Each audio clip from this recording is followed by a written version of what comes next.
So I was asking guys, suppose there is R1 and R2, there are two routers. Okay. And both are directly connected.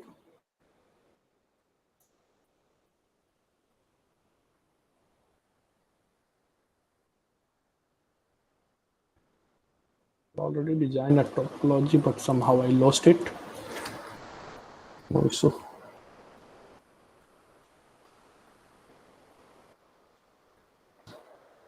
Now it should work fine. Don't worry. A1 and A2, right? So my question is, if I'm going to use the ping command here from R1 to R2, 12.0.0.2. So anyone is there, guys? Can you explain what should be the process?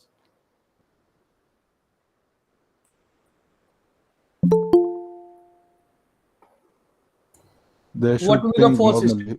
Normally, I'm just going to use the ping command from R1 to R2. Yes. So my question is, what should be happen there? What should be the process there? No routing needed because they are directly connected. No route. Just a minute, let me open the Epic Pen. Directly it will send the ICMP echo message. Yeah. Before the ICMP echo, there will be any other process, guys? Okay, I'm coming on your point. Suppose it is going to forward the ICMP echo message. So before the ICMP, what should be the next process? Or what should be the process? How to be get the MAC address of this A2? Means 12.0.0.2. Through ARP. The ARP protocol. So that means before the ICMP echo message, it should process the ARP, right? Yes. Then it will get the MAC address, right? So if it is going to forward the ARP message, so let it open first, guys.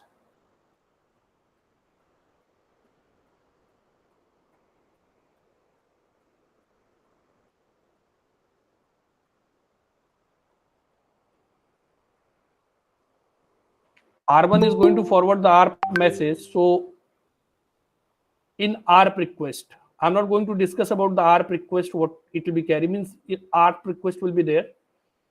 And what should be the source MAC there, guys? This is ARP request that will be encapsulated under the guys. It will be a broadcast source. Source MAC will be there, A1 and destination MAC will be there. No, bro, that will be no. It should be the OLF. broadcast MAC address, right? Right. So this traffic will be reached on the R2 on which layer, guys? It will be reached to the R2 and it will be entered from the physical layer, right? Physical layer, and right. from physical to it will be jump on the data link layer. On data link layer, what it will be look up, guys? Destination MAC address. First, it will look up the destination MAC. Okay, correct.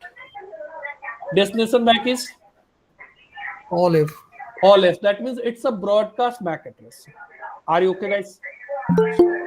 This device should receive the broadcast traffic or not? R2 will receive only for what?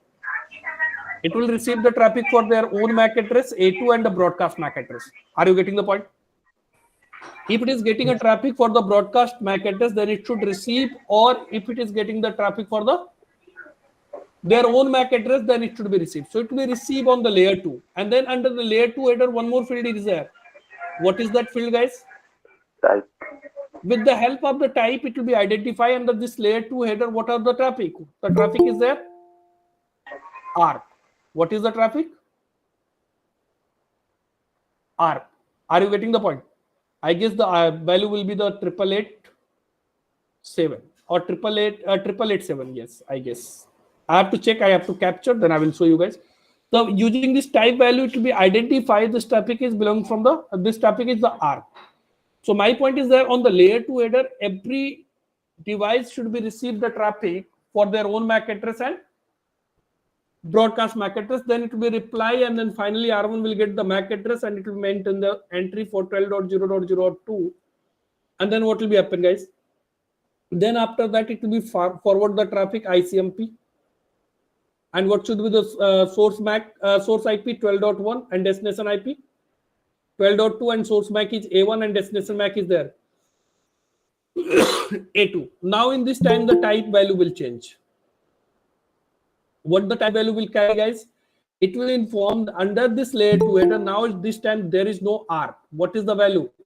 There is IP packet. Let me show you. Let me create this topology. I will add there the 2 more router once it will be required, and then on the same topology we'll do the practice for. I will show you the MPLS also, but I'm starting from the basic, guys. Okay.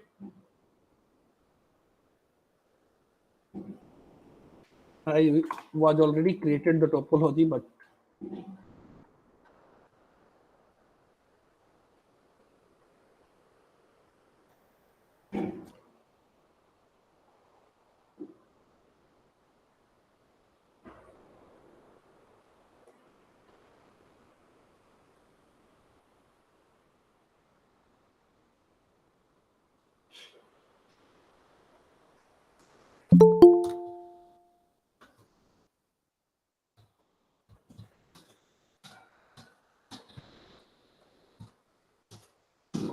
and one more look back also I'm creating here. IP address 10.0.0.1 255.0.0. Copy this one, and on R2 same should be there. Only the IP will be changed, guys. That is 2 and 20.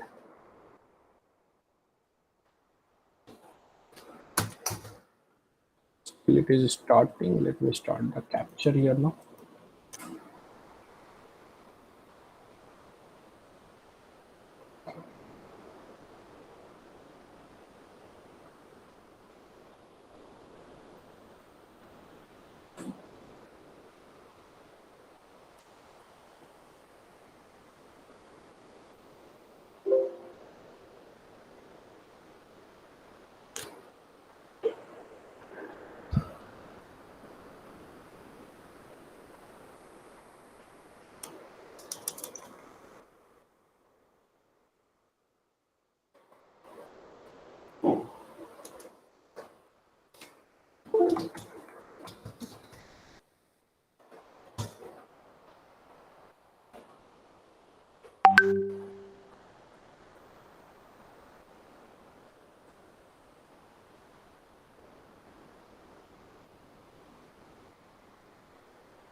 Should communicate. Yes.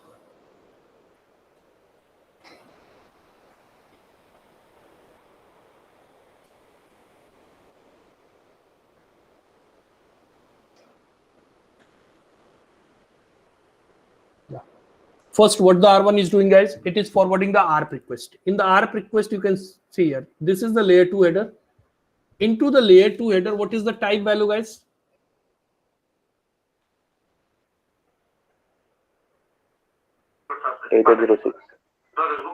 This is your 0806. Actually, it's a hexadecimal value. So total, it's what will be the length of 16 bit. What is the length of this one? 0. It's a 4 bit, 4 bit, 4 bit, and 4 bit. Total 16 bit length is there. So 806. That means this is the type value. That means under this layer 2 header, which type of the traffic is there, guys? So ARP. So I'm not going to open the ARP, but in the layer 2 header, what is the destination MAC address? And this is the source MAC, and this one is the broadcast MAC address. Now after that, R2 is replying for that ARP request. There is just some background noise that we are getting. Guys. If you are not talking, can you mute your mic, please? Yes. So there is a source MAC and destination MAC. So reply is unicast. Then after that, it is going to forward the normal IP packet. You can see here. It's ICMP echo message. Now it's IP packet. So what is the value, guys? In type field? 800. 0800. That will be for IP. 0806. That is for ARP. Similarly, for the MPLS, what should be the value there, guys? 08847. That will be for MPLS. Okay. So that means what I told you in the last session, I think if you were there, guys, or doesn't matter you were there or not, all the layer 2. Layer 2 is, what can be the layer 2 header, guys? It can be the Ethernet, or it can be the HDLC, it can be the triple P. So layer 2 header can encapsulate any type of the traffic. It can be the encapsulate the IPv4 header. Under the layer 2 header, we can encapsulate the IPv6 header. Directly, we can encapsulate the ARP, we can encapsulate the MPLS. And similarly, this IPv4, IPv6, they can be encapsulate the ICMP layer 3 traffic directly, EIGRP, OSPF, ICMP, or they can encapsulate the TCP traffic, or they can encapsulate the UDP traffic. You are getting the point. So every lower layer will keep the information about the upper layer, right? If the traffic is going from one source to destination, so every lower layer, if you're talking about the layer 2 header, suppose it's your data, then after that layer 3 header, then layer 2 header. So layer 2 will keep the track. What is the information under this layer 2 header? So it's IPv4 or IPv6 or MPLS or ARP, anything. Layer 3 will keep what is the traffic under this one. It's a EIGRP traffic, it's OSPF traffic, or it's a TCP traffic, or it's UDP traffic. So under the L3 header, guys, if it is a TCP traffic, what should be the protocol number there, guys?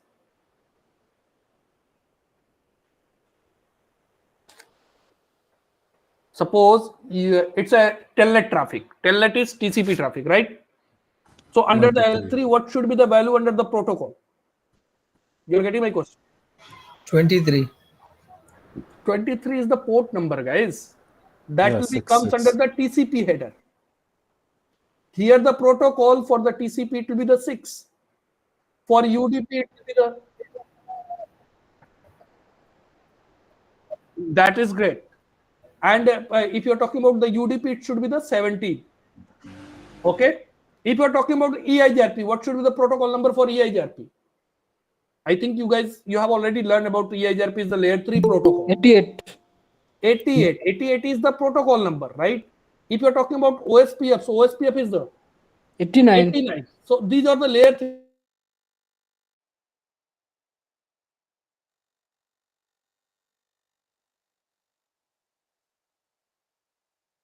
Hello. BGP work on which layer, guys?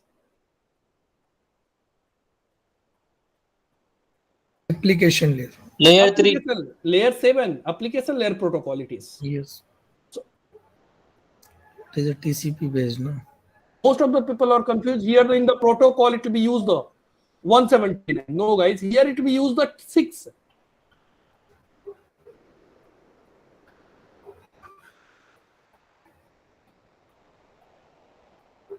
TCP header, then after that IP header, then after that L2 header. So in IP header, what should be the protocol value? It should be the 6, because of under this, what is type of the traffic is there? That is TCP traffic. So 6 is representing it's a TCP traffic. Then under the TCP header, what should be the port number? Here the port number, source port will be the random, destination port will be the 179. Are you getting it? So every lower layer will keep the information. If you are talking about the RIP protocol, it has already stopped. We are not using anywhere the RIP protocol, but the RIP was working on which layer, guys? Also application layer, huh? Application layer, great. Yeah. Okay, and what was the port number here? UDP 520. It was using the 520 port number and it was UDP port number. So that means here in the protocol, what should be the number there? It should be 17. 17. And into the UDP header, it was 520. Are you okay with this? Able to understand? So my point is there, every layer 2 header will keep the information about the upper layer. You can see here, it's a layer 2 header. It is bringing the information, guys. That means under this layer 2 header, what is the traffic? That is IP. If you are going to open the IP, it will be, you will get the protocol number. For the ICMP, the protocol number should be 1. You are getting it? and this is your actual traffic. So ICMP work on which layer? Layer On 3. layer 3. Yeah. But if you are going to do the telnet is not Application enabled, layer. even it will not work. But if I'm going to use the telnet, it will send the TCP sync message.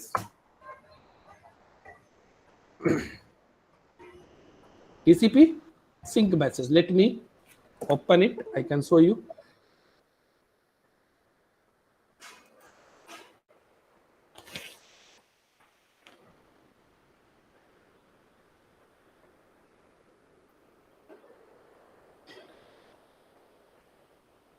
You can see here it is sending a TCP sync message. So destination port number is 23. But if you're talking about the into the layer 3 header, what is the protocol number, guys? 6. Is it okay? Yes. So if you are going to use the ping command, then definitely it is going to forward the ARP request first to get the MAC address, right? Okay, I'm coming on the point. Everyone have already heard about it, guys. The EIGRP or OSPF. I'm talking about the EIGRP or OSPF. EIGRP use the multicast address 224.0.0.10. You heard about it? You Yes. heard about it or not, guys? Yes. Yes, sir. Okay. So in this topology, suppose on R1, this is the interface name. Don't know my interface name, that is F1 by 0. And here also F1 by 0. And look back what we are using, guys. 20/8 and here 10/8, and here we are using the 20/8. So doesn't matter it's a EIGRP or OSPF. I'm coming on the topology. Paint has some issue. Here the IP is 12.0.0.1. What is the IP address here, guys?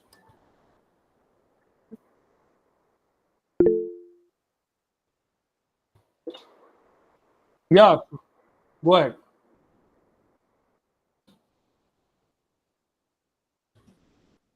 Abdul, go ahead.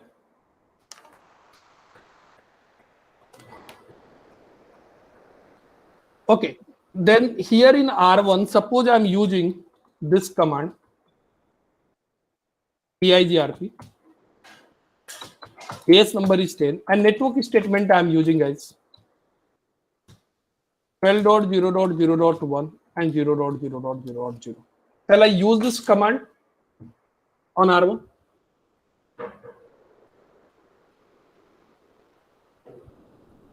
Hello? Yes. Anyone, everyone is open, guys. Anyone can Yes. reply. No, sir. We can't use this command. No, sir. We can't use. No. Is a white call address. No, you can't use. Yeah, from where we Only are getting network, some sir. noise? Okay. Do you know about, guys, what is the network for a statement? What is the use of the network statement? Only one IP here because it's /32. Sorry? Yeah, The establish subnet the message. network. We are just advertising the network with the help of this network command, right? Network statement basically is not going to use to advertise the network. Okay. What is the purpose of the network statement? I'm writing here, guys. It's a very important, guys. Network statement used to enable the routing protocol on the particular on the interface. That is the sufficient. Second, what is the second thing, guys? That interface, I'm just writing, I will explain. Interface will join a multicast group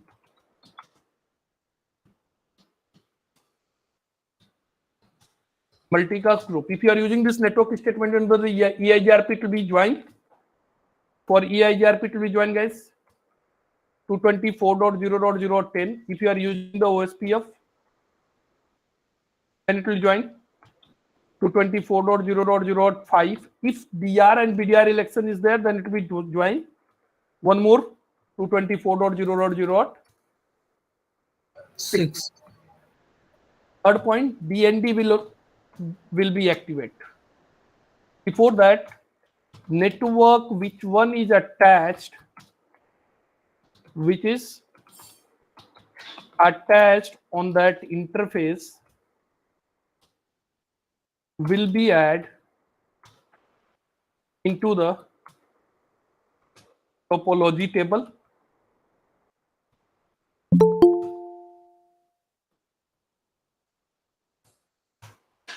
or you can use database. If it is OSPF, then it is database. If it is EIGRP, then it's topology table. Then fourth statement, D and D will be activate on that interface. D and D means here it's not do not disturb, it's a dynamic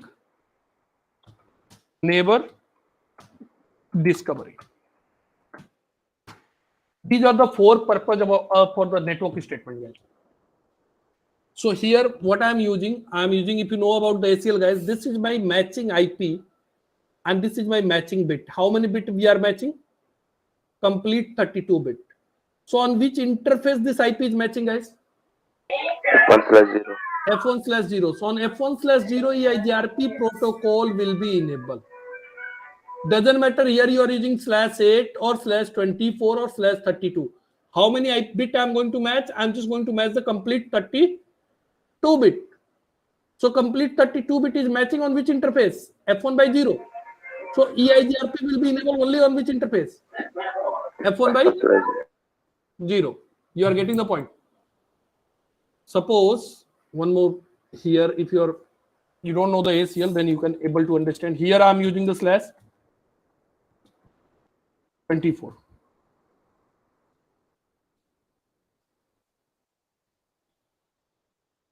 Okay, and then I'm using the network statement router EIGRP 10. If I'm using network 10.0.0, if I'm using only this statement, then what will be happen, guys? This is loopback 0, you can consider. This one is loopback 1, you can consider, and this one is loopback 2. So what will be happen from this command, guys? By default, it will be use the wildcard mask, guys. This IP is belong from which class? Class A. What will be the subnet mask? 255.0.0. But actually, it will not use the subnet mask. It will be use the wildcard mask 0.255.255. So how many matching bits are there? Only 8 bits. 8 bits. So 8 bit is matching on all the interfaces, right? So EIGRP will be enabled on the loopback 0 also, loopback 1 also, and loopback 2 also. You are getting the point. So these all the three network will be placed into the EIGRP topology table. And once the R1 will form the neighborship with the R2, then it will be advertised this. He will share that the topology with the R2. Are you getting the point, guys? If suppose here I am using 0.0.0.255, then what will be happen? Now how many bit is going to match, guys? It's going to match only 24 bit, and 24 bit are matching on only on loopback 0. So only on loopback 0 EIGRP protocol will be enabled. You are getting my point. What I want to explain here. Let me attach this loopback. Let me remove this one. Interface loopback 0, IP address is 10.0.0.1.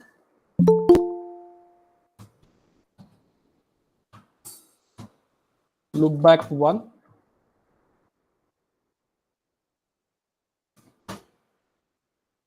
Loopback 2. Now check here the SO IP interface loopback 0. It's a member of any multicast group, guys.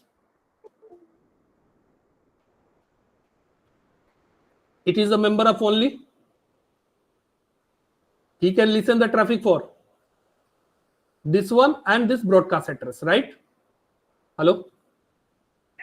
That means on this loopback interface, it can only receive the traffic for.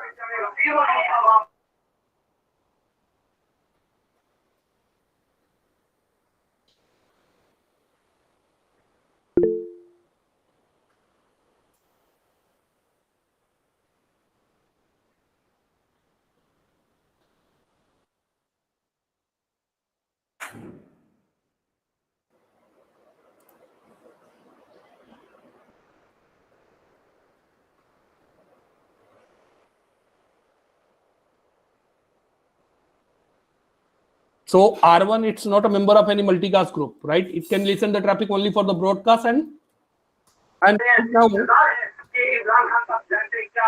guys, please, if you are not talking to anything, so you can mute from your side.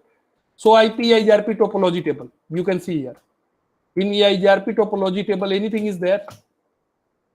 Right now, EIGRP is not running. Router EIGRP 10, and just going to use the network statement. I'm not going to mention anything, any wildcard or subnet mask. Then what will be happen using this command? Actually, the EIGRP is going to enable on all these three interfaces. You can see here. So IP EIGRP topology. EIGRP is enabled on all these three interfaces. If you are going to see, so IP interface loopback 0, it's a member of this multicast group, guys. It has joined. Are you getting the point? Yes, sir. If you are talking about the loopback 1, then also it has joined. Loopback 2 should also join. Because of now, EIGRP has enabled on all these three interfaces. But if I'm going to remove this statement, no router EIGRP 10 and the router EIGRP 10 again. And I'm just going to use the network 10.0.0 and wildcard mask. I'm matching 24-bit. So IP interface loopback 0. It should be the member of EIGRP topology table. EIGRP is enabled. But if you're talking about the loopback 1, it's not member. Because of now on this interface, EIGRP is not enabled. You are getting the point. And if you are going to check the topology table, so IP EIGRP topology. So only the 10.0.0 should be there, right? So hope the first point is clear for everyone, guys. What is the purpose of the network statement? Just to enable the routing protocol on the particular interface, and whatever the network is attached on that interface, that will be adding to the where? Topology table or database. Everyone is okay with this? Otherwise, think about that. If this point is, if you are not agree, so you can just try to understand what I told you. That interface will join a multicast group. Tell me one thing: if you are going to enable the EIGRP on both sides, so what will be happen between R1 and R2? It will form the EIGRP neighborship. Neighborhood. So how it is going to form the neighborship? First, R1 will send the hello message, right? Hello message. Okay. Source IP, exit interface IP. Destination IP should be the multicast IP, right? And TTL value, what should be there, guys? Should be one. Neighbor should be directly connected. Protocol number should be there, guys. 88. And then after that, layer 2 header. I am coming on that point also. What should be the destination MAC? If the destination IP is multicast IP, so what should be the destination MAC address? I am coming on this point. But my point is there, if this traffic is going, so it will be receive it on physical layer. Then after that, it will be jump on the data link layer. And then after that, it will be jump on the layer 3 header. Tell me one thing, what I told you guys, this interface only will receive the traffic for 12.0.0.2 and broadcast address. So how to receive the traffic for this multicast address? You are getting the point? Hello? Yes, sir. So once EIGRP protocol will be enabled on this interface and this interface. Both interface will join a multicast group. That multicast group is 224. That means now they can listen the traffic for 12 dot their own IP, broadcast IP, and for this multicast IP. Are you getting the point? Similarly, guys, if you are the member of the, what do we mean by the multicast traffic? Unicast, that means one to one. Broadcast means one to all. Multicast means one to Many. here we are connecting together, guys, because of the we have a single multicast group we have already joined. That is our WhatsApp chat group. Basically, you are the member of that chat group, then only you got the message, right? Suppose you are not a member of that group, then how it can receive this message? Today we have a workshop. You can't be received, right? So you are the member of this group, then only you are receiving this message. Similarly, any interface can join the listen the traffic for their own IP and broadcast IP by default until or unless it is not a member of any multicast group. Is it okay? So guys, here what will be the source MAC address into the layer 2 header? So source MAC address will be there. A1 and destination MAC address will be there, guys.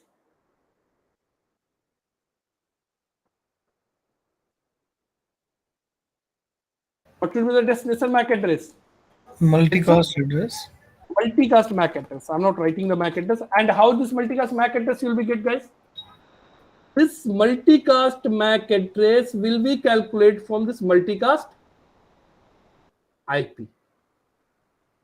So always the multicast MAC will be calculated from the multicast IP. So on the layer 3 header, if this interface is going to join this multicast group, okay.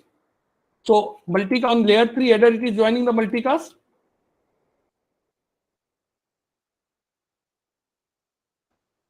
Group. On layer 2 header, it will be join the multicast MAC. So there is a question. It has already asked this question in the many time in the interview. There is a two router. You are just simple question. There is two router. Both are directly connected. One side EIGRP is enabled, and other side is EIGRP is not enabled. So what the EIGRP will do there, guys? It's sending a hello message. Another side it is going. Obviously, it will be dropped. So question is on which layer it should be dropped. You are getting my question? Simple question. Suppose in the interview they are asking, there is two router, both are directly connected. One side EIGRP is enabled, another side EIGRP is not enabled. So obviously where the EIGRP is enabled, it will send a hello message. The question is on the layer, on the another side, on which layer that hello message will be dropped. Layer 2, no? That will not accept at layer 2 at all. Why? Because that is not join the multicast group, right? Correct. So that means it will not receive that multicast MAC address also. So that means traffic will be drop it on Layer 2. Layer 2 header. Okay. Tell me one thing. If instead of EIGRP, if the RIP version 1 is enabled on both sides, then what will be happen?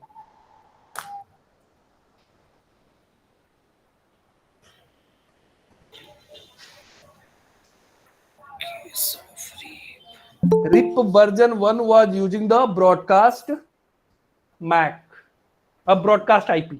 Which IP it was using? 255.255.255. That means that traffic was dropping on the application layer, basically on the after the TCP header, means UDP header, right? So this is the reason, guys. In the RIP version 2, now the multicast address has changed. That is 224.0.0.9. Unnecessary. What was happening, guys? The traffic was coming here. Suppose one side the RIP is running, another side is the RIP is not running. So unnecessary. What was coming, guys? Traffic was coming and it was processing, and then after that it was dropping. So why I need to process it? I don't need to process it. So I should drop it on the layer. Which layer? Layer 2. We are using the multicast address. So this is also the interview question. If you are talking about why the EIGRP is using the multicast address, why it is not using the broadcast address? Simple question. Anyone can ask you in the interview. In EIGRP OSPF, they are sending their hello message on the multicast address. Why they are not forwarding their hello message on the broadcast address? Yes. Otherwise, the traffic will be processed up to the layer 3. And if it is using the multicast address, it will be drop it on layer 2. Is it okay? Next point. Suppose this is your LAN interface. F1 by 0. There is the switch, there is a user. What is your purpose? Whatever the subnet you are using, that subnet should be advertised to here, right? But if you are going to use the network statement, then EIGRP will enable here also, and what will be happen? Hello message will be forwarded on that interface also after every 5 seconds. That is required, guys. Why we are going to forward the hello message in the LAN network? That is not required. So what is the option, guys? We can configure passive interface. Passive interface. Great. So we can make it passive, and then what will be happen?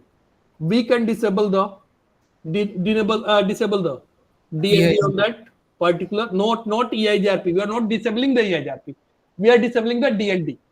If EIGRP you are going to disable, then what will be happen? That subnet will also not advertise here. Then end-to-end communication will not be happen, right? We are just disabling the hello message on that interface, suppressing the hello message. You are getting the point? Okay. Okay. One more thing I'm going to discuss here, guys. Suppose your topology is like this.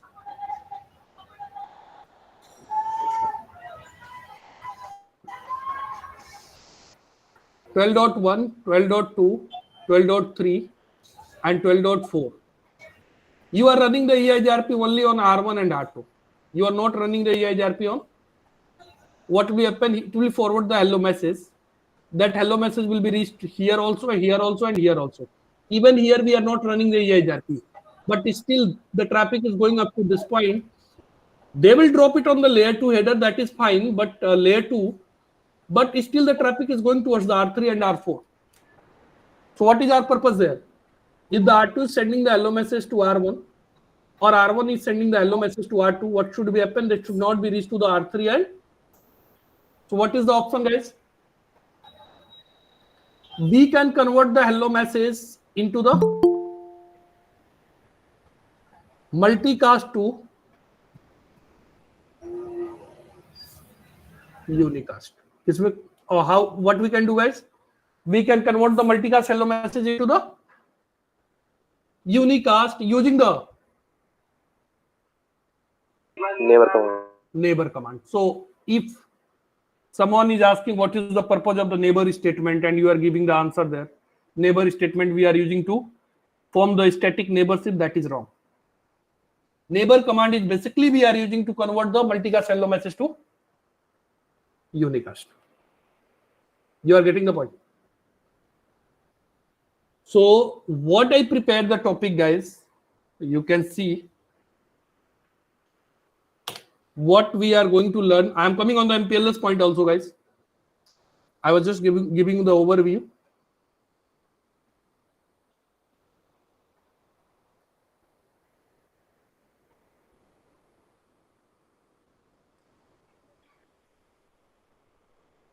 We are going to learn this topic in the complete syllabus. Means we are going to target the OSPF, basic, what is the network statement, authentication, neighborship.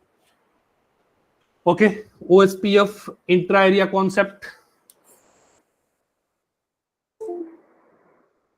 SPF algorithm, LSA type 1, 2, DRBDR election, OSPF inter-area, ABR, LSA 3, LSA 3 summarization and filtering, ASBR, LSA 4, LSA 5, LSA 5 filtering and summarization, OSPF special areas, and OSPF virtual link, that we are going to discuss. Then BGP complete we are going to discuss.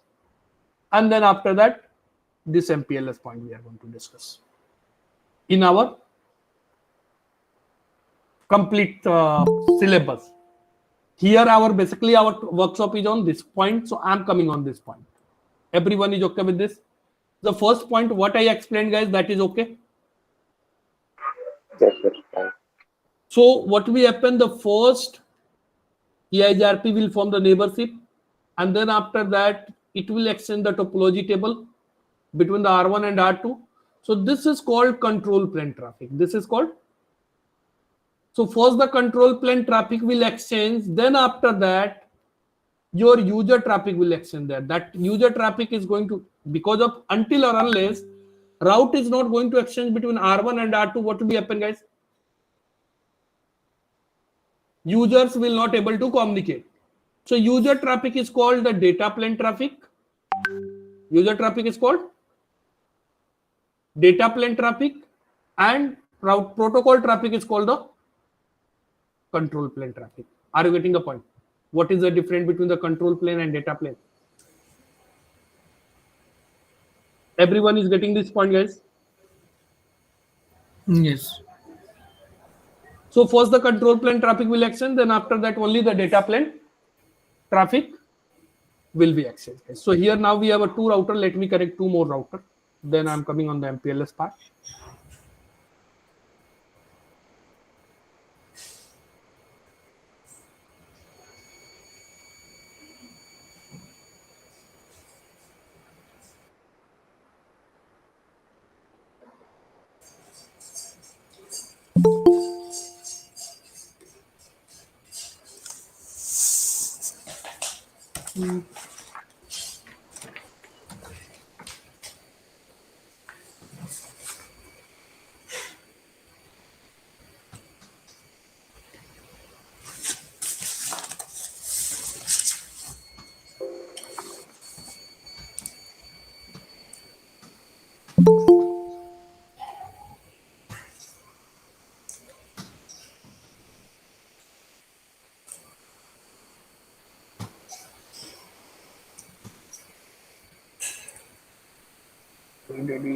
It's corrected. Let me correct 2 more routers.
Interface F1/0, what should be the IP?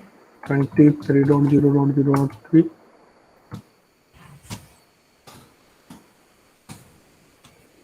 Interface 1/1, IP address should be there, 30.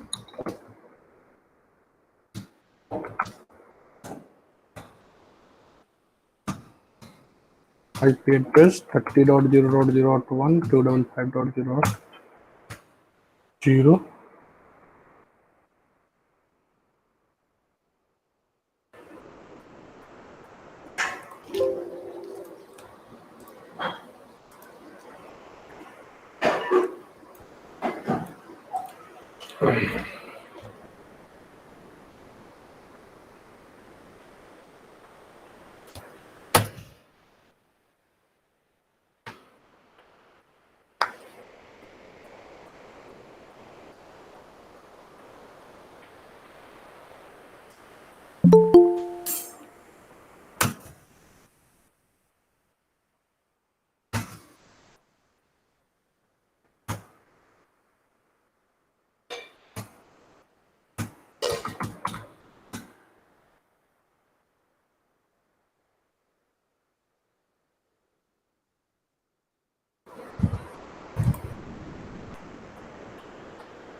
Look back.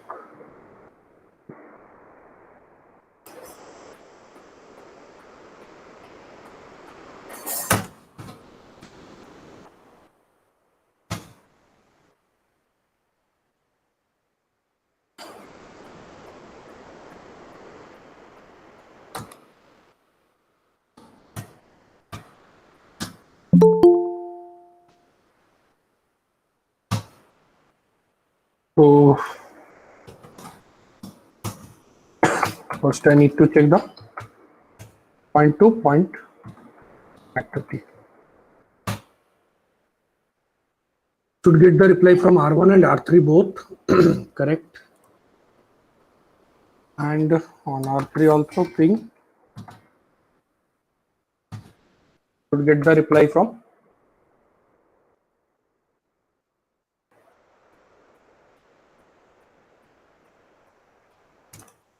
R2 and R4. That's perfect. So MPLS, first of all, I need to perform here the routing. Any routing protocol you can use, guys. Either EIGRP or OSPF or BGP, it doesn't matter. I'm going to use here the EIGRP. So shall I use this command on the R1, guys? Router EIGRP 10 network 0.0.0. Shall I use this command? Yes. Yes, sir. Can be used. So what will be happen with this command? Every interface will be advertised. On every interface, EIGRP will be enabled. You Yes. got this point? Yes. There is no matching bits or matching IP. So that means I need to enable on all the interface where IP is enabled, EIGRP will be enabled. You got this point? So I'm going to use this command on R1, R2, R3 on all the routers.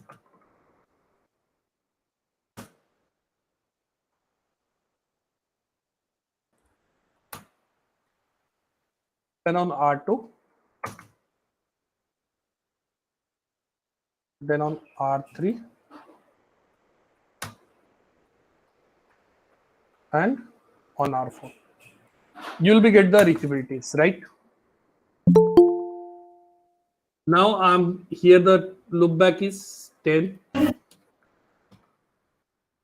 What is the loopback there? 20. What is the loopback there, guys? 30. And here is 40. So first of all, there should be a end-to-end reachability. Looping 10.0.0 40.0.0.1 sources 10.0.0.1 should be get the reply. Is it okay? So how it is going to process without the MPLS, guys? I use this command from R1. So what the R1 will do there? R1 will, I'm not going to in that process, guys, R for what will be happen there.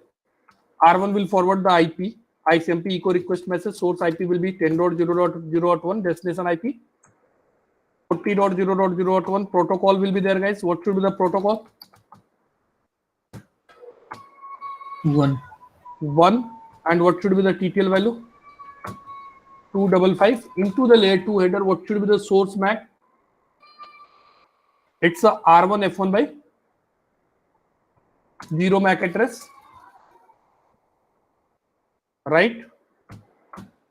And what should be the destination MAC, guys? It should be the R2 F1 by 0. What should be the MAC address of that interface, right? It's step number 1. And till now, MPLS is not enabled here, right? Hello? Yes, sir. Yes.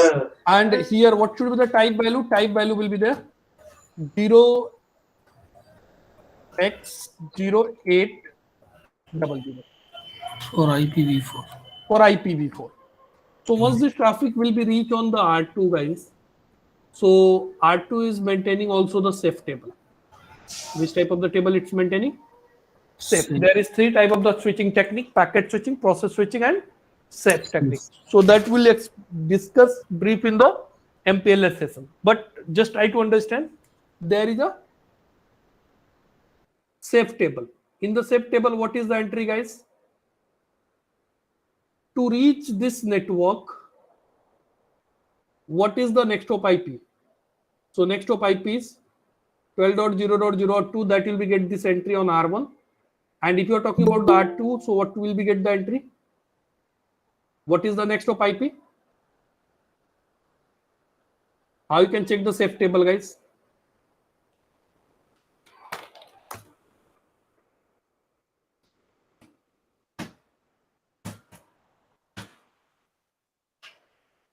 Safe table. You can see here for 40.0.0, its information is there. This table is also known as FIB table. What is called? FIB table. Forwarding information base. Right? So how the FIB is creating by the Cisco device, guys? It is creating by the SAFE protocol. Right? There is two type of the table, RIB and FIB. RIB is called the routing information base, that is called routing table. FIB is forwarding information base, that is created by the SAFE protocol. Right? Everyone is okay with this? So once it will be reached there, guys, what the R2 will do, R2 will process on the behalf of their safe table. How do we get to know? I need to look up the safe table. So he will look up this type value, and from this type value, he will able to understand under this there is a IP traffic, means IPv4 header. So IPv4 header to look up the destination IP, for the destination IP to look up the safe table, or you can call it FIB table.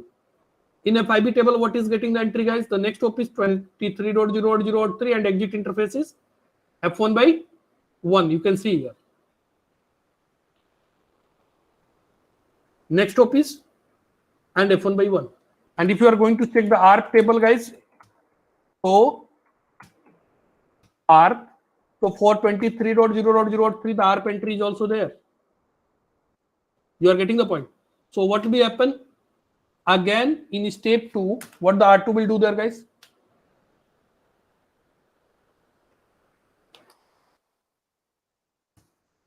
Step number 2.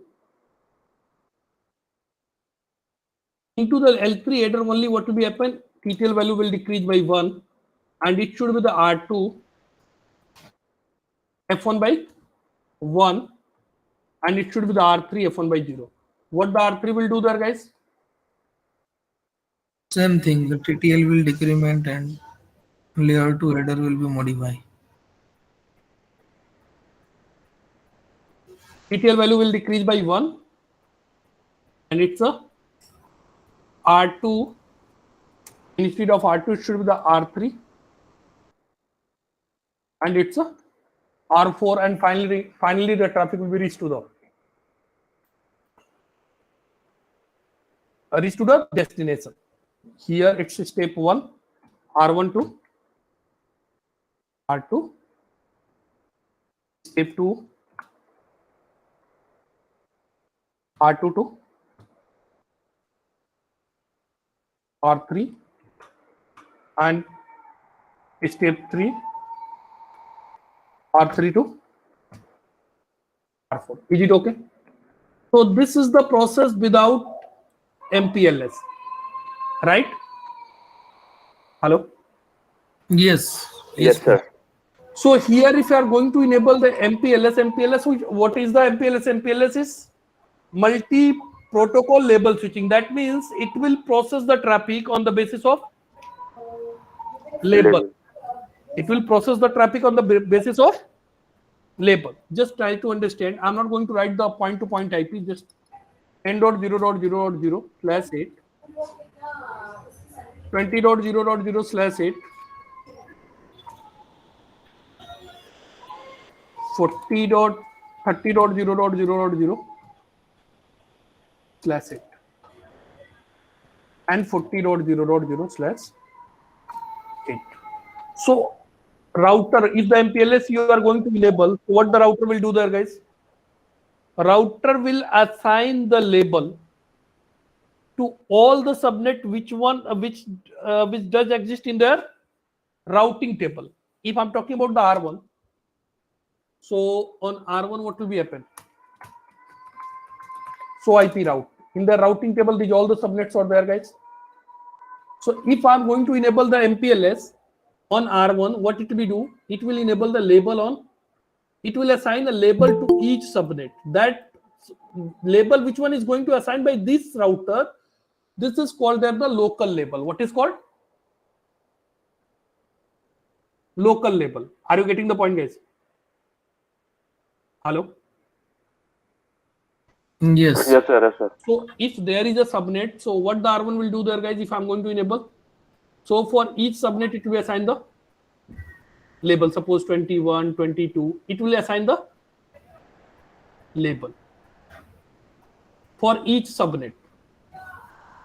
So how we can enable the MPLS? MPLS, which protocol is responsible to assign this label?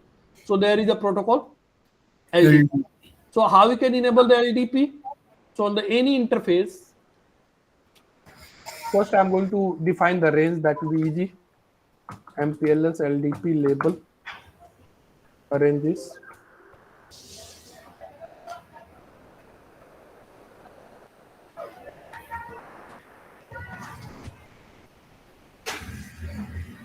I'm going to assign with 21 to 30 on this router.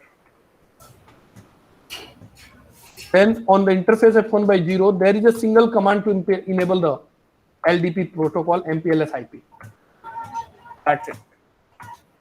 If I'm going to enable this, so on that on here, so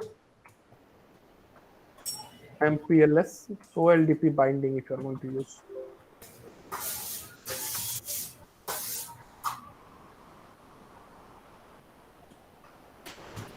It's a forwarding table. Label is assigned with 21, but I need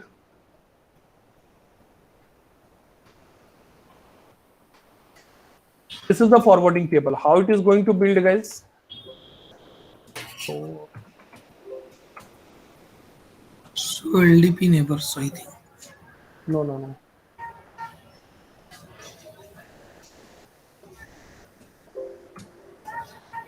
So LDP, this command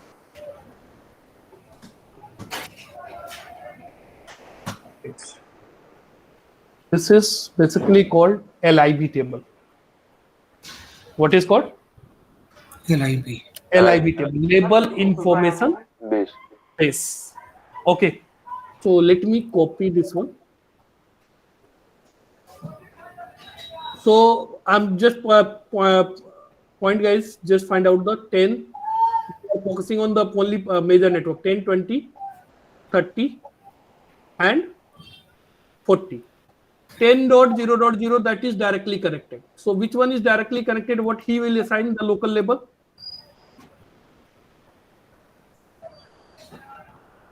Null. What should be the local label, guys?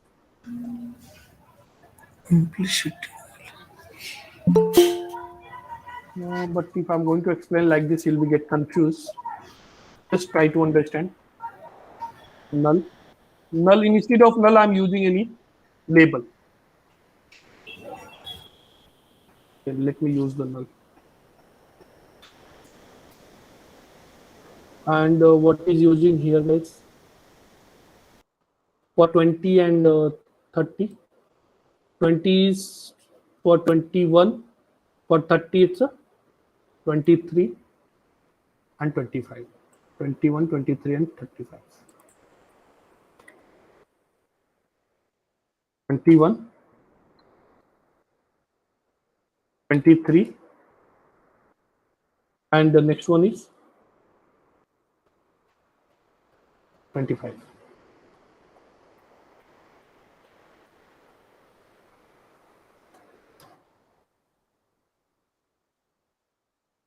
This is the label. That is low. This label is assigned by the R1 to these subnet. Similarly, what the R2 will do? R2 will also assign the label whatever the subnet does exist in their routing table. You are getting the point? Hello? Yes, sir. Ultimately, think about that, guys. What will be happen? First, let me explain. Then after that, if I'm coming on this topology, then you will be able to understand.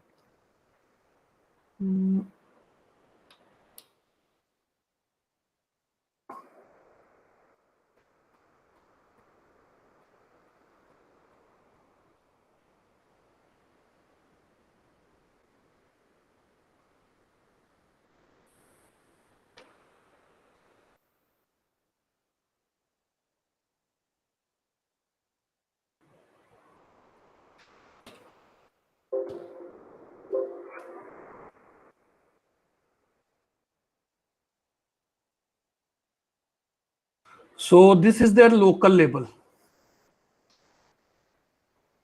Similarly, what the R2 will do there, guys? R2 is going to assign the label for each one, 30 and 40. So network which one is directly connected with the R2 for 10.0.0. What the R1 will do there, guys? It will assign the local label, suppose 31, 32 should be null, 32 and 33. Suppose this is the local label on R2. Similarly, 20, 30, 40. What should be the label there, guys? Suppose 41, 42 are directly connected. So what should be there? Null and 43.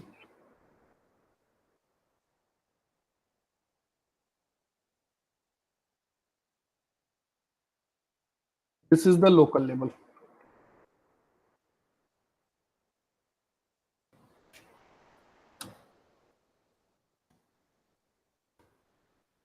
Twenty, 30 and 40. 51, 52, 53 and null.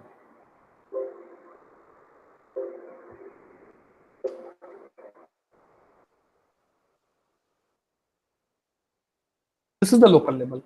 Are you getting the point, guys? So after form the label, what will be happen? Once the LDP you have enabled here, it has assigned the local label on their subnet. Similarly, if you will be enable the LDP here also, guys, what will be happen? Between R1 and R2, both will form the LDP neighborship. What they will be form? LDP neighborship. How it will be form the LDP neighborship, guys? They will also forward the hello message. They will also use the multicast group to forward the hello message. Which address they will be used, guys?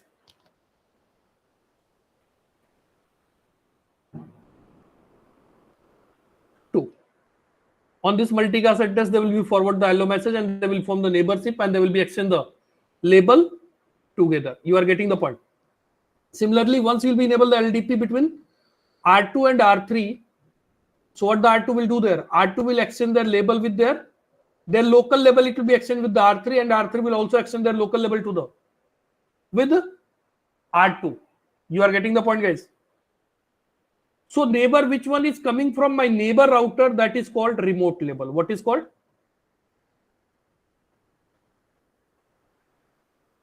Remote label. Are you okay with this? Hello? Yes, sir. Yes, sir. So whatever the label is here, guys, that is going to become the Remote label is Is it okay? And the same one is going to become the remote label. Yeah. It's a remote label.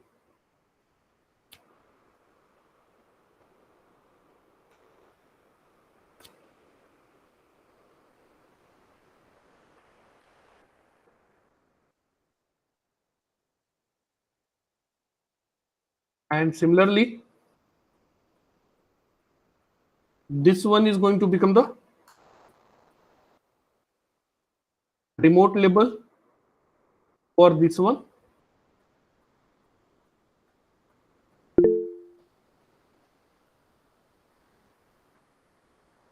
And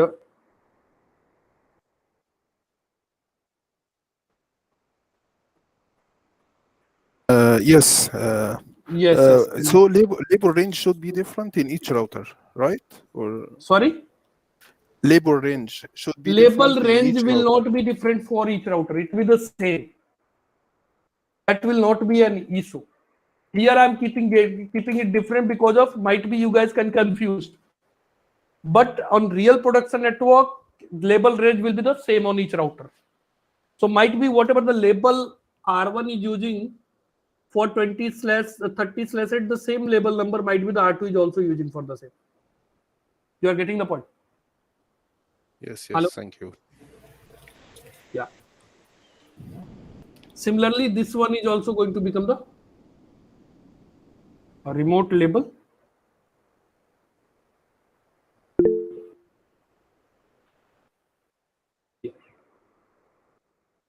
And basically, this is called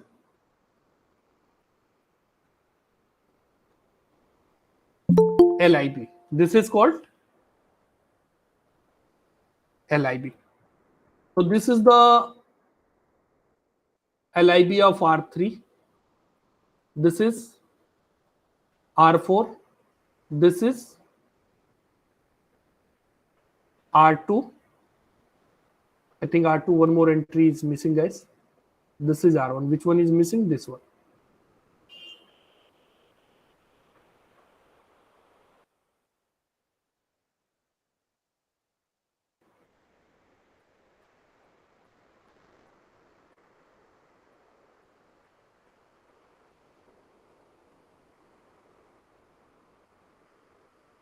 Okay.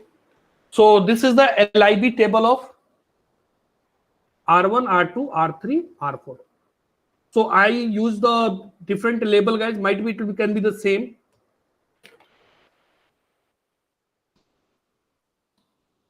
Interface range F1 by 0 F MPLS IP. Similarly on R3, once it will be enabled, guys, it should be form the neighborship with the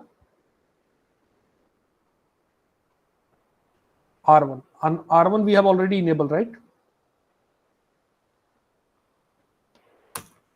Yes. LDP neighborship is up. And so IP interface F1 by 0, if you are going to see, that should be join a multicast group. This multicast group is joined for the LDP and this one is for EIGRP. Is it okay? Similarly, if you are going to enable the MPLS on R3, interface range F1 by 0 to 3, 0 to 1, MPLS IP, and I'm going to enable the interface F1 by 0 MPLS IP. That's it. Then if you are going to check the LDP LIB table on R1, you can see this is their local label and this is the remote label. You are getting the point? Hello? Sorry guys, Yeah. I'm not monitoring the screen. Actually, I want to know it is necessary to define a range for labeling. Sorry? Is Can it you repeat necessary to define a range for labeling No, in no, no. MPLS? That is not required. I assigned a range. What was my purpose? It should not be initially. It should not be keep the same label because of might be guys. You can confused. This is the range, reason I assigned the range. But you can see I didn't assign any range on R2, R3, and R4. I only assigned on R1. First, thought I will be explained with the practical, but that will be the complicated, guys. This is the reason I hold it on. Okay, okay. Thank you, sir. Okay. So right now, I just want to explain. This is the LFIB table of, LIB table of R1. What is the LFIB table? So MPLS forwarding table. This is your LFIB table. This LFIB table is populating on the basis of 3 tables, guys, basically. Similarly, if you are going to check it on R2, on the R2 has also the MPLS LDP binding. This is the LIB table. But what is the LFIP table? So MPLS forwarding table. This is the LFIP table. You are getting this point. So this LFIP table is populating on the basis of 3 table basically. To populate the LFIP table, we are using 3 tables. First one is FIB table, or you can call it safe table. Second one we are using, guys, Lib table. lib table, and third one we are using LDP neighbor table. Just think about that. Why LDP neighbor table is required? For 30.0.0, R2 is getting the 2 label. One is getting from R3.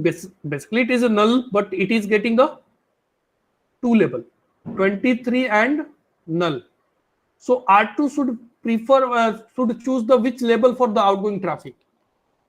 It should be used the null or it should be used the 23.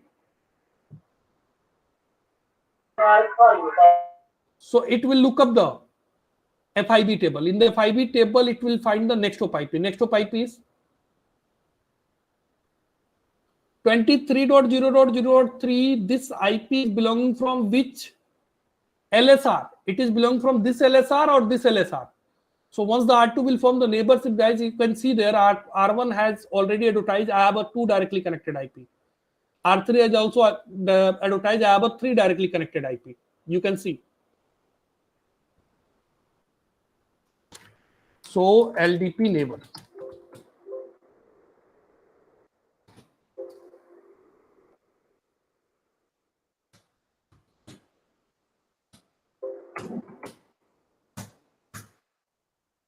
How many LSRs there, guys? So it has already pairing between the which one? R1 and R2. 10.0.0.1 and 20.0. LDP is also the TCP based protocol, guys. What is the port number? That is 646. So it's used the TCP and UDP both for same port number. Is it okay? So you can see R1 is informing now I have a 2 directly connected IP. R3 is advertising now I have a 3 directly connected IP. So once the R1, R2 will look up the routing table, he will get the next hop IP for this subnet, guys, 23. And 23 is associated with which peer? 30.0.0.1. And 30.0.0.1 is giving me the label, guys, null. So I will prefer this one. So obviously, guys, within the 2 hours, we can't be explain each and everything. But now after the LFIB table, guys, what will be happen? If the R1 is going to forward the traffic to the R4, what the R1 will do there? After MPLS. Source. What should be the IP, guys? Destination we are using. PTL value is. Protocol is 1. This complete IP header will be, means TTL value will be copy, means here the into the MPLS label, what should be the outgoing label? Outgoing label will be there, guys. For 40, 25. You are getting the point. What should be the outgoing label? Hello. In R1, what is the remote label for the 40 network, guys? This is my destination IP. And for this network, what is the label R1 is using? Sorry, no, it should be the remote label 33. 25 is the local label, right? Yes. So it should be used 33. Which one is provided by the R2, right? And then after that, PTL will be also copied. That will be 255. Then after that, layer 2 header, into the layer 2 header, now the source MAC will be the R1.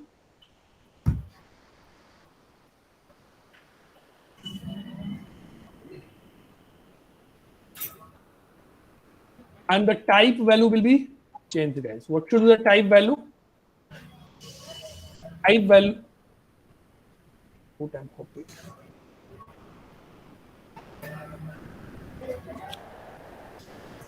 It should be 8847. You are getting, otherwise think about that. If the traffic will be reached from R1 to R2, how the R2 will decide I need to look up the LFIB table or I need to look up the FIB table? How the R2 will decide? So in the type value, you got this point. In the type value, if there is this value, then R1, R2 will understand now after this layer 2 header, I need to look up the LFIB table. What I need to look up the LFIB table. So 33 label is there, right? What is the label? 33. 33 R2 is using, guys, for 40. So what should be the remote label it should use? From R1 it is getting 25, from the R3 it is getting the 43. So on which label it should be switch the traffic? 43. 43. So what the R2 will do there, guys?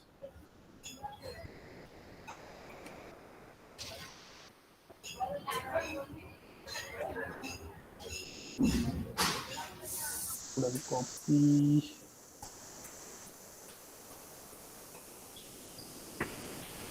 This is from R1 to R2, and now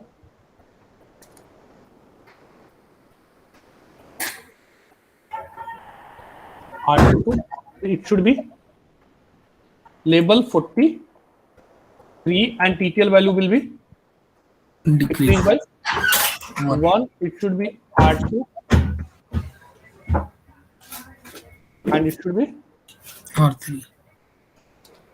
R3. Once it will be reached on the R3, guys, what the R3 will do there?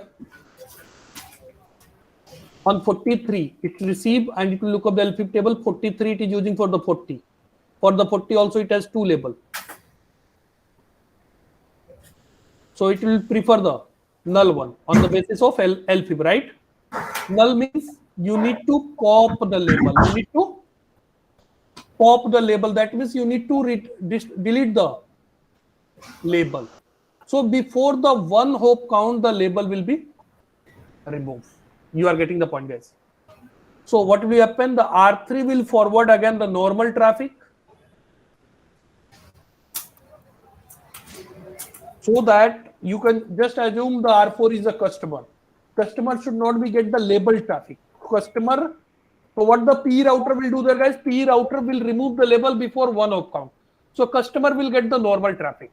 You are getting the point. So here the type value again will be the, and it should be the R4, R3, and layer 2 MPLS header will be removed. Okay, MPLS, and into the MPLS header, what is the TTL value, guys? 254. So it will be decreased by 1, and that TTL value will be again copied into the IP header. If you want to suppress the IP header, suppose your purpose is there no TTL value should not be copied from IP to MPLS or MPLS to IP. So there is also a command no IP propagate MPLS IP propagate TTL. Okay, in which case that will be required, that will also discuss. You are getting the point, guys? So that means after enable the MPLS, the traffic is going to switch on basis of label. Is it okay? After the MPLS, your traffic is going to. So which router was responsible to push the label, guys? R1. Which one was swap the label? R2. And which one is there, guys, to pop the label? R3. So there is basically 3 operations we are performing on the label. First is push, second is swap, and third one is pop, delete the label. So push label is called ingress LSR. Router which one is going to push the label, that is called ingress LSR. Which one is swapping the label, that is called intermediate LSR. And which one is popping the label, guys, that is called egress LSR. Are you getting the point? So basically, if you're talking about the MPLS cloud, guys, so MPLS cloud will be like this. This will be MPLS cloud. There will be a multiple router.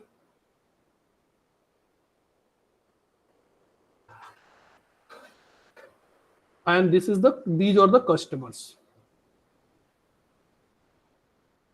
So basically, this is called customer edge. What is called? Customer edge. This is called P router. And this is called P router. And this one is customer edge. So basically, guys, what is your purpose? Why we are using the MPLS? Whatever the subnet we are using here, that should be reached here now. And whatever the subnet we are using here, that should be reached here now. So what the MPLS service provider are asking to us, guys? They are asking, you don't need to worry about make the connection from here to here. You just need to provide your subnet through any routing protocol, and we are responsible to provide here. So whatever the subnet, suppose here you are using the 10/8, you will be advertised to the P router, and P router will provide to the, you will be get here, and your traffic will be also flow like this. So customer to P router, the traffic is coming, guys, without label. It will push the label. That means it's an ingress LSR. These are the P router, provider core router. They are just swapping the label. They are not doing anything. And then it is coming to here, and from here it is going to a customer without label. That means it's popping the label. So here also the once we'll discuss, guys, between these two router, it will be the MP-BGP neighborship. What will be the neighborship? MP-BGP. And here we'll encapsulate the traffic under the two MPLS header. Traffic IP1 MP-BGP. That also the MPLS header. And then other one more MPLS header will be there. And then layer 2 header. It will be the like this. This is your MP-BGP label, basically. So there will be a two MPLS header will be used. But this is the huge concept, guys. We can't be discussing the single day, but at least you should have the idea how the route is going. We are just going to exchange the control plane traffic, and then after that data plane traffic. So we need to understand the how the control plane traffic will be moved, and then the how the data plane traffic will be moved. Both are the different concept under the MPLS. Okay, guys. So that means what is the core point for the today class, guys? MPLS is going to forward the traffic on the basis of label. How it will be perform this operation, guys? It's not an easy task. It's a huge operation. So we need at least 3-4 lecture to understand this whole concept. You got this point, guys? Hello? Yes. So in our upcoming batch, guys, we are going to cover all this topic, OSPF routing protocol to BGP also, and then after that MPLS also. Into the MPLS also VRF will also cover. So complete VRF and complete MPLS up to the L3 VPN. We are going to cover here, guys. Now, if you have any question or any query, if you want to discuss, guys, you can discuss with me.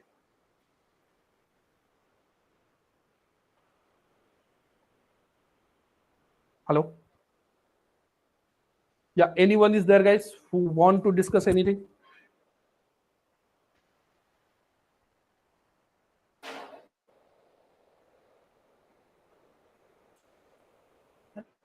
Hello?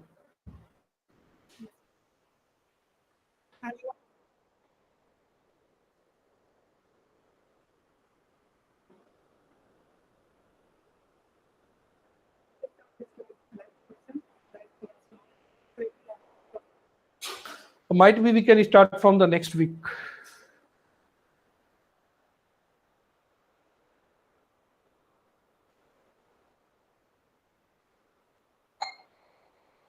Total, it will take around 50 hours and it will take 1 month, 25 classes, 2 hours each section.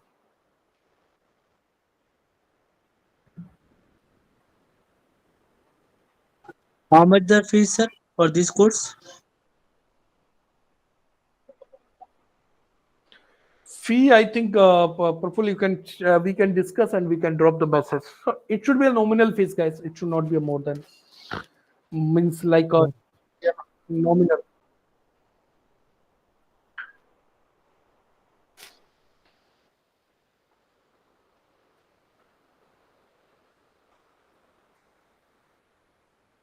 Okay, and sir, timing, sir?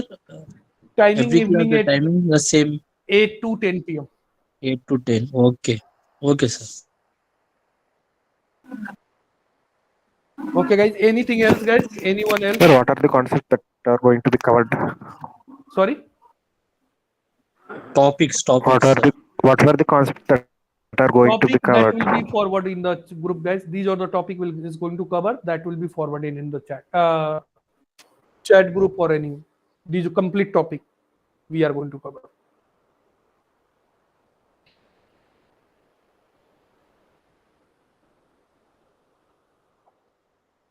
Yes. That fees should be the nominal. It should be around the 20,000, guys. Indian rupees. If you are converting to the dollar, that should be around the 200 or 50, 200 for $40.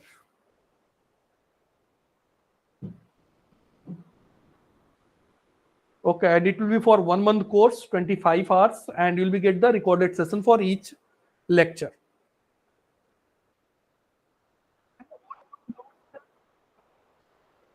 Notes, study material I will give in the, once I will start the session, I will give class by class.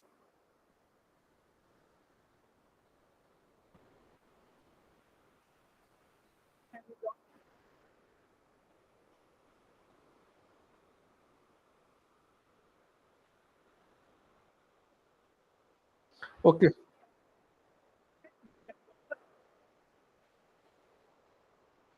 Yes. Yes, yes. Okay, guys. Thank you. Thank you, everyone.